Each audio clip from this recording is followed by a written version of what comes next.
Evet. Kızlar Üniversitesi evet. Biz sizi ziyaretçi geldiğinizde sadece 200 formlar ve şu kadarcık bir kilimiz vardı. Onunla başlayıp bir küçük fırını bağlamıştık. Ama burası bu halde değildi. Onunla başladık ama bugün ne mutlu bize ki artık 35 bin konuklarımız var. Aslında neredeyse halletmek durumundayız. Çok büyük fırınlar. Bütün malzemelerimiz var. Hemen tamam.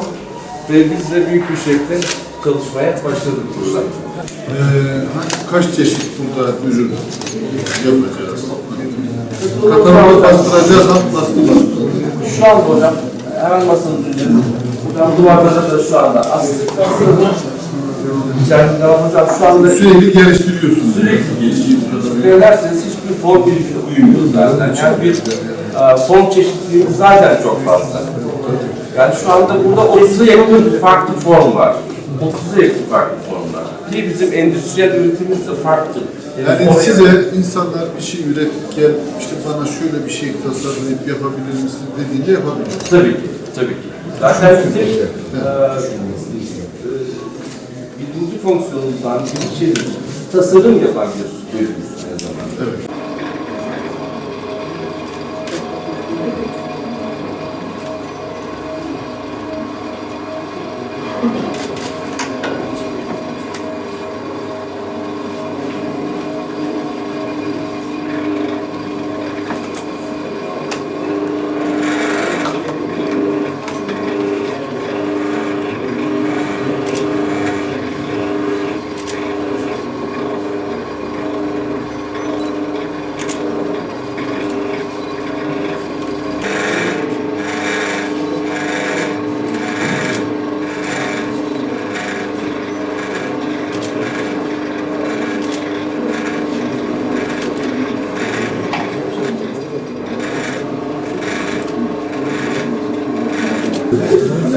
Biraz önce sizlerin de izlediği gibi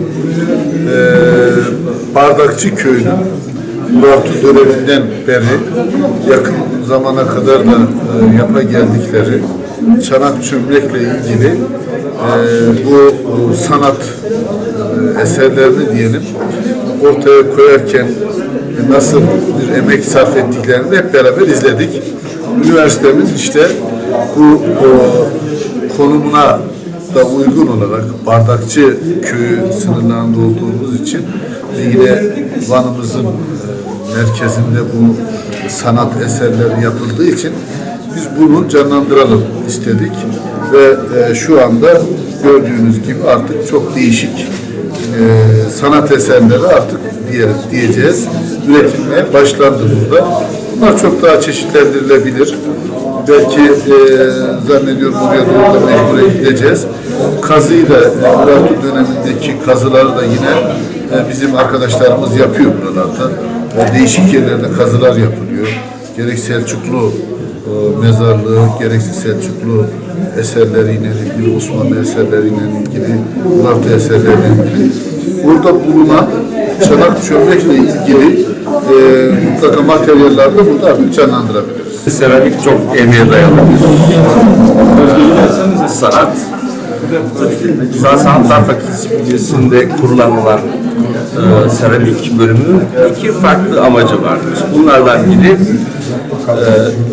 öğrencilere sanat eğitimi vermesi, ikincisi de üretim tekniklerini öğretmesi. Ki bugün Türkiye'de seramik sektörü üretim anlamında dünyaca sayılı ülkelerden biri. Şimdi bir bu anlamda bakmak gerekiyor. Bir bölge içinde önemi aslında çok büyük. Yani çünkü burada seramikte herhangi bir üretim yok bugüne kadar. Yaklaşık en iyi bildiğimiz işte 30 yıl öncesine kadar var olan çömlekçilik. O da ne yazık ki plastiğin çıkmasıyla ortadan kaybolmuş durumda ve biz onu yeniden canlandırmaya çalışıyoruz. Ve buradaki çömlekçilikle ilgili çok ciddi çalışmalarım oldu benim. Daha önce de oldu.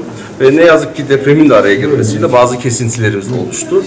Çünkü bu bölgedeki gençlerin bu mesleği yapması ve bu meslekten para kazanması inanın birçok şeyi de değiştirecektir aynı zamanda. Hem ekonomik anlamda hem de istihdam anlamda hem de kent estetiği anlamında çok büyük katkılarını sunacaktır. Aynı zamanda çok turistik bir yer bu bölgemiz.